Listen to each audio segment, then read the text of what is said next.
Hi!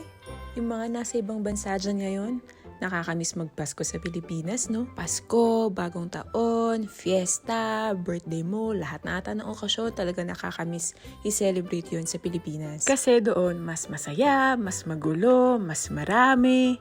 Pero okay lang yon, ganun talaga. Ang mahalaga ay thankful pa rin tayo sa lahat ng blessings na dumating sa atin. Na-enjoy kong gumawa ng mga ganitong videos kasi gusto ko siyang binabalikan, mga ganitong special memories. Lalo pag video, parang binabalik ka doon sa mismong pangyayari na yon. Yung pagmadaling araw na tapos hindi ka makatulog, tapos binabalikan mo lahat ng mga na-post mong pictures and videos or reels, tapos mapapangiti ka mag-isa kasi parang naaalala mo ulit yung moment talaga na yon.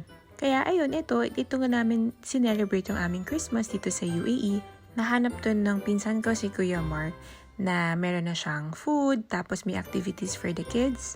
Bukod sa activities, meron din silang gifts para sa mga bata. Tapos parang ang highlight dito ay kitang-kita mo yung Burj Khalifa sa pwesto nila. Hindi ganun kadami ang food choices, pero marami silang mga cakes, mga sweets, ganun. Tsaka panalo talaga dito yung view. After namin kumain dito, tumambay-tambay lang muna kami. Tapos nagsimba kami sa St. Francis sa Jebel Ali. Tapos yun, umuwi na kami. At doon na natapos ang Pasko namin. Yun lang. Bye!